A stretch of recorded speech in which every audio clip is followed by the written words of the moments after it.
What's chirping, crickets? This is Kim from Kim Takes On. I'm Kim. Hi. And here is my co-host and co-producer and co-partner in crime, Terrence the Wonder Duck. Terrence says hi. He hopes that you're all having an amazing week so far.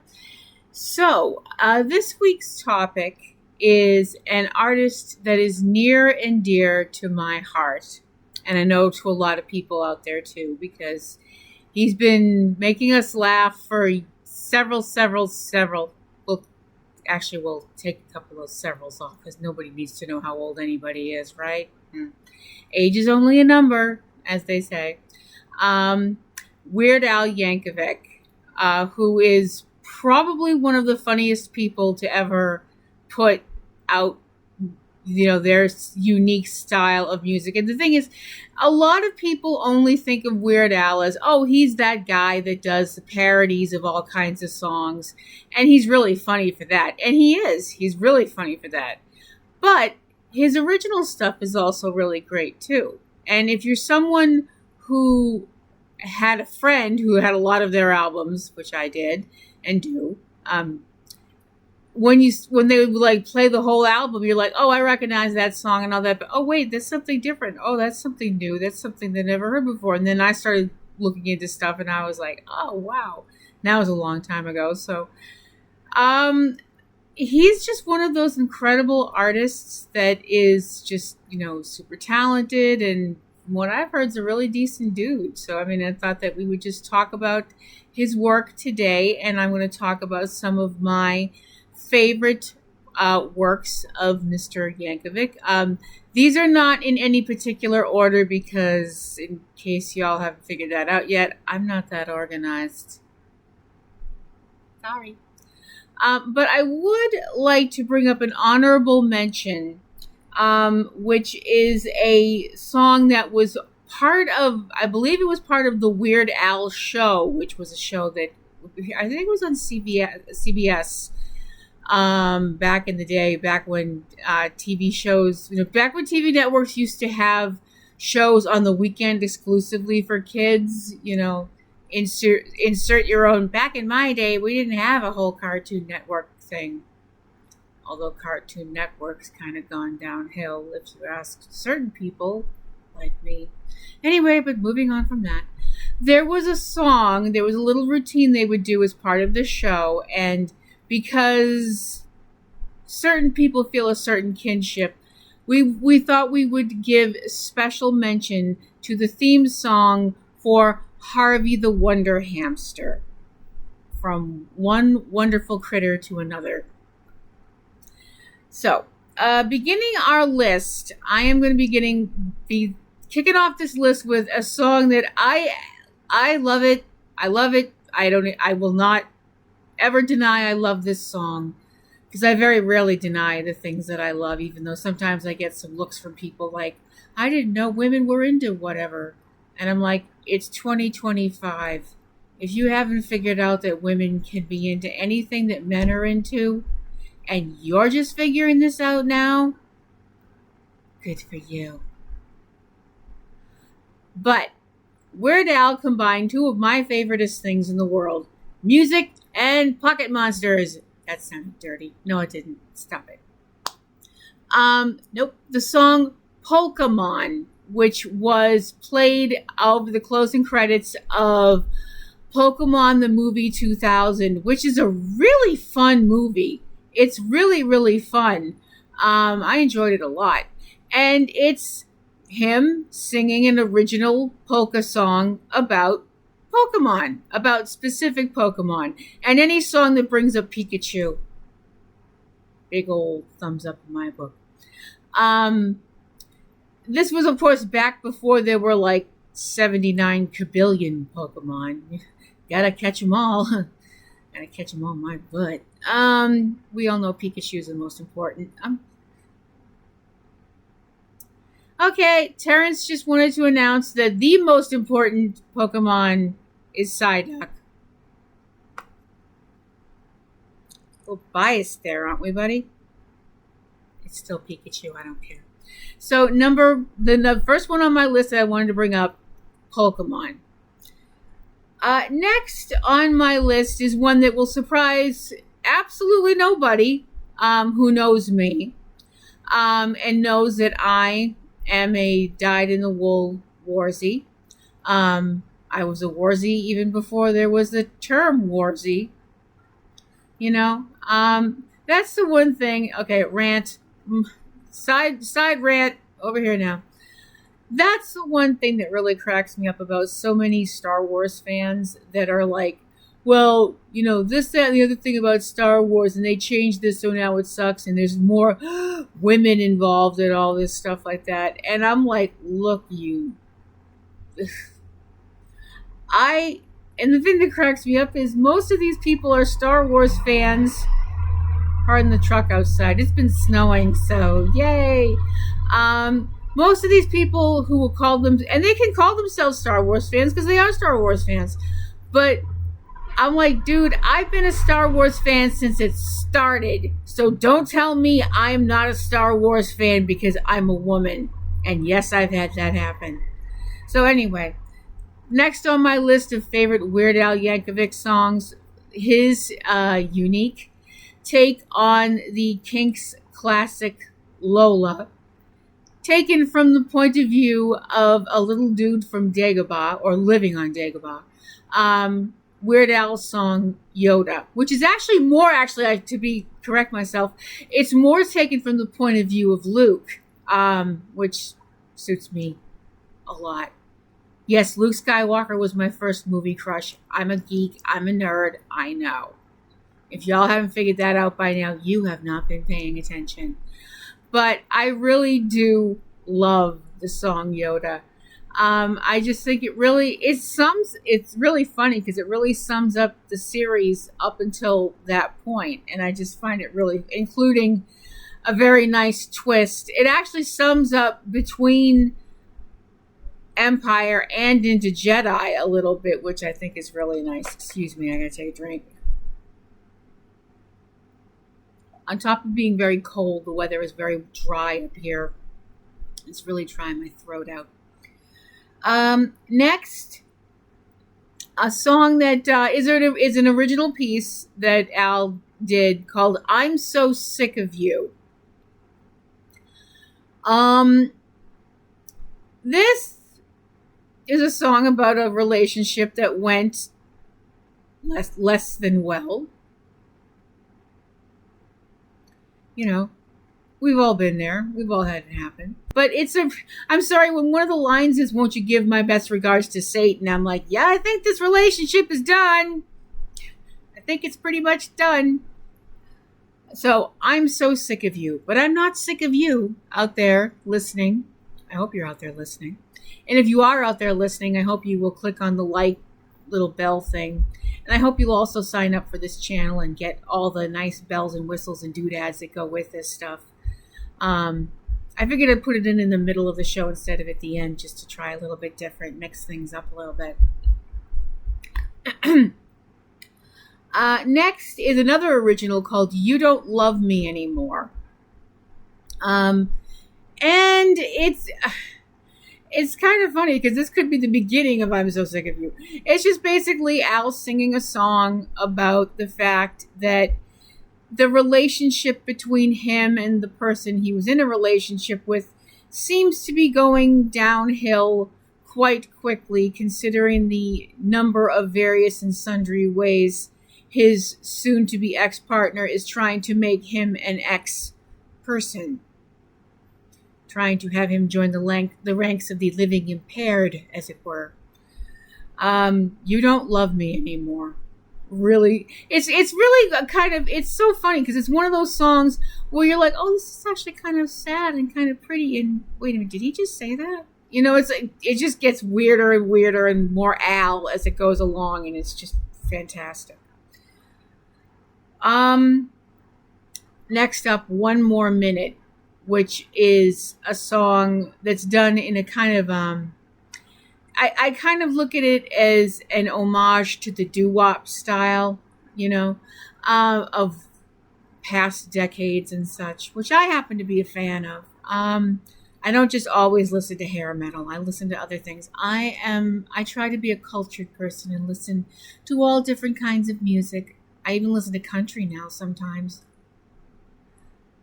I know people that I went to school with would be like, the hell happened to her? Anyway, getting back to One More Minute. Basically the song is Al singing with his backup singers about how he would rather do a lot of various and increasingly painful things than rather spend 1 minute with his ex-beloved. I mean, when a song includes lines like, I'd rather rip out my intestines with a fork than watch you go out with other men. I mean, where else do you find that kind of emotional something? Depth? Should we go with depth, Terrence? We'll go with depth. Like Mariana's Trench level depth. So that's One More Minute. Okay, this song, and I realize me saying this, considering who we're talking about here, and I know TC, my sweetums, my puddin', my angel, the Claude to my bunny, the absolute genius mad lad that puts up with my crazy crap, is about to get really upset with me because I'm almost about to do the one thing that he's always telling me not to do on this show. I am going to censor myself, Puddin'. But considering that I'm talking about a whole bunch of Weird Al songs, when I tell you that this song is really effed up, this song is really effed up. The song is called Albuquerque. And other than that,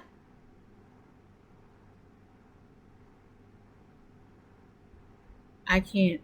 If you ask me to describe this song, I would just say I can't. Because this song, and this is not intended as a slag on Mr. Yankovic, as I've said previously. I am a deep, deep fan of his work, and so is Terrence. But if someone seriously said to me, Kim, can't you describe this song to me? I would say, okay, well, all right. Picture eating an entire pound of peyote and then watching a David Lynch movie marathon, and then hit yourself in the head with a hammer, and then be hit by a bus. Don't do any of those things. I probably should have said that at the beginning, shouldn't I? I mean, hopefully nobody's really out there doing that. I mean, all that stuff I just said, don't do it. Don't do any of it. But all those things I just said are not half as screwed up as this song. And I love it. So the song is really screwed up, and so am I. Da-da-da-da-da-da. Truth. All right. This is another one that I think some people who know me on a personal level, which I hope we all feel like you can be that we can all be friends and talk on a deeply personal level and all that 70s sensitive male bullcrap. Sorry. I'm old. What do you want? But I know a lot of people who know me are going to be really surprised that this song is on my list. Sung to the tune of Don McLean's incredible American Pie. Sorry, like I mentioned, my throat is very dry. The Saga Begins is basically Al's look at the entire Phantom Menace film. And I know some people are going, this isn't as flattering to Star Wars as Yoda was, and she's saying she likes it? That's not usually Kim. Usually, if someone says something slightly negative about Star Wars, Kim gets that look on her face, that eye twitchy thing, and you have to kind of be like, okay, you just said something stupid. The rest of you are going to leave. The rest of us are going to leave, and we're going to, you get to deal with it when she goes completely Mecha Godzilla on your ass. I can't help it. I am a Star Wars fan, but, as I have walked down life's long, varied, occasionally full of boulders path, I'd like to think that I have gotten a little bit more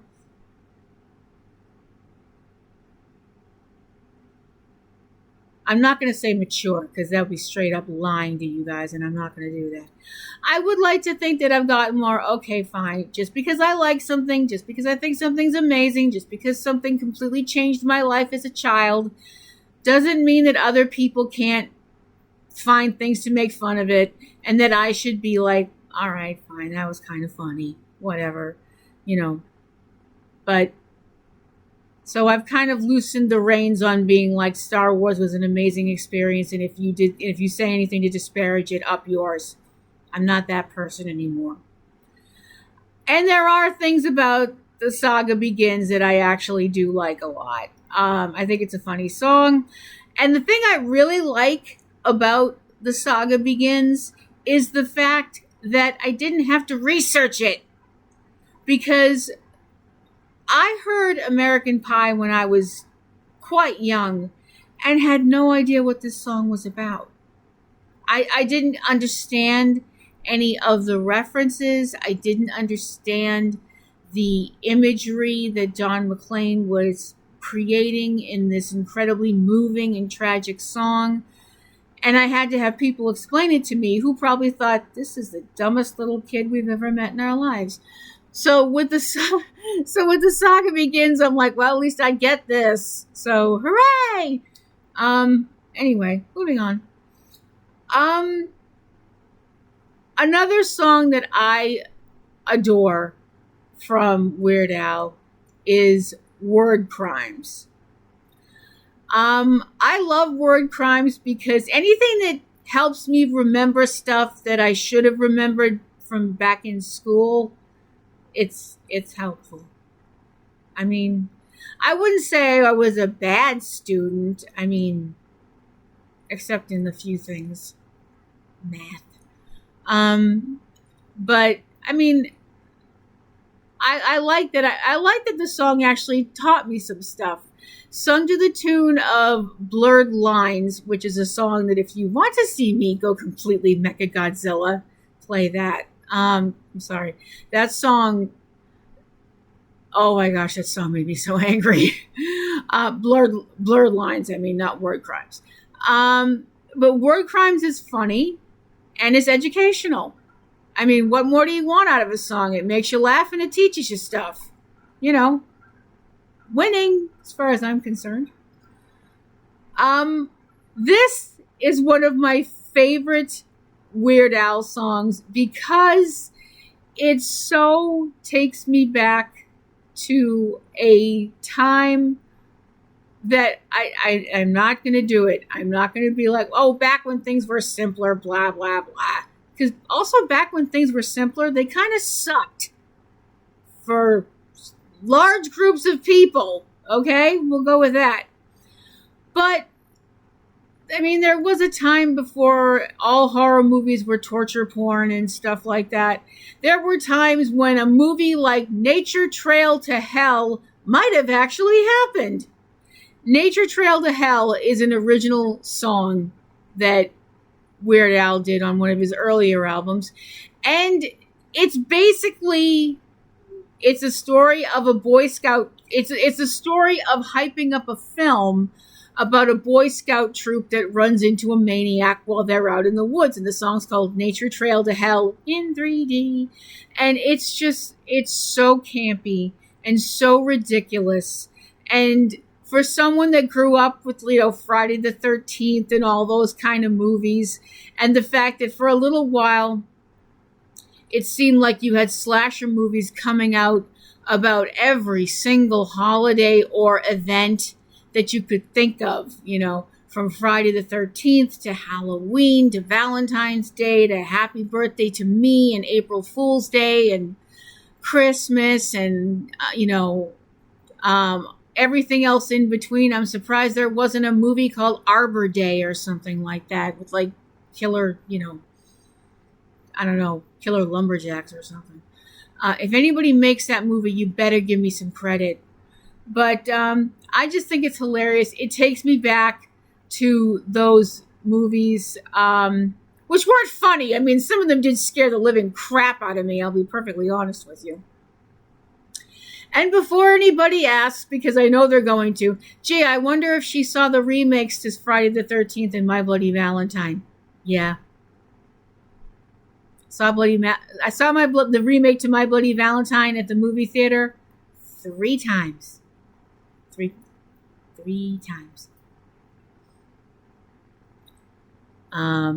Because I'm a woman and because I have needs, and don't judge me. The final song I want to bring up, it's really weird because it's a part of me kind of feels like I should be pissed off about this song. The way some people I know are pissed off, or were pissed off, since it's not, they don't run original episodes anymore. Some people I know were pissed off about the show The Big Bang Theory. They felt like it was making fun of geek culture and stuff like that. And I mean, I can kind of get where they're coming from, but I'm also kind of like, sometimes I've watched parts of that show and been like, I would have done that too, or whatever. Not often, but sometimes. So the one Weird Al song that I wanted to bring up is White and Nerdy, which is a parody of a song called Ridin'. And I think it's hilarious. I know some people, I'm sure some people might feel targeted, might feel picked on, except for the fact that I can't think of anybody else that fits in the category of this song than Al himself. So I don't know how you can feel targeted if you're writing a song that also includes you. I mean, I've heard of self-abuse, but I don't think that's what it means. I know. But there's so many things in this song that they're just funny. They're just funny and hilarious. And I've been to a share of Ren fairs. I love Ren fairs. I think they're awesome. And also Captain Kirk is better than Captain Picard. Fight me. And I just think it's a funny song. I don't feel targeted. I don't feel picked on. I'm just like, fine. Want to call me a nerd? Great. I don't really care as long as you call me. And I just love it. I just think it's a funny song. It just makes me laugh. And I think some people need to calm down. Like a lot of people need to calm down. So those are the songs that I feel near and dear to my heart and Terrence's, especially Harvey the Wonder Hamster. And if you have any Weird Al songs that you love, please, I'd love to know about them. PlatinumRoselle@yahoo.com. And I know that the chances of Al actually watching this video are slim and none, which is fine. He's a busy dude. But I would like to say, and so would Terrence, from the bottom of both of our hearts, we would like to say to Al Yankovic, thank you very much for all of the years of great songs, funny parodies, really sharp-witted stuff that you've done over the years. I know for a fact that your music and your sense of humor has helped me get through some tough times in my life and made me smile when I needed to smile. And I know other people who would say the same thing. And thanks a lot, Al. Really. Thank you very much for what you do. There are a lot of things that people can give to the world, but when you can give the gift of laughter, that's a really, really special thing. And giving the gift of laughter and music, that's twice as special. So, for real, thank you. And that is going to do it for my little old show this week. As I mentioned, if you would click on the little bell, and if you'd like to join up with us on our little island of misfit toys here, you can click on subscribe and check out all the other crazy videos that are on this channel, most of which are done by TC, aka the Music Master. He's got all kinds of crazy things coming up that I know you'll want to check out. There's all kinds of crazy things on here now. If you love disco, he's got a disco show. He's going to be doing all kinds of other stuff, and it's all just crazy and fantastical, and I hope you'll give it a check out. So, for another week, this is Kim from Kim Takes On, along with Terrence the Wonder Duck. And we're both saying that we wish you a happy week, be safe, and keep rocking.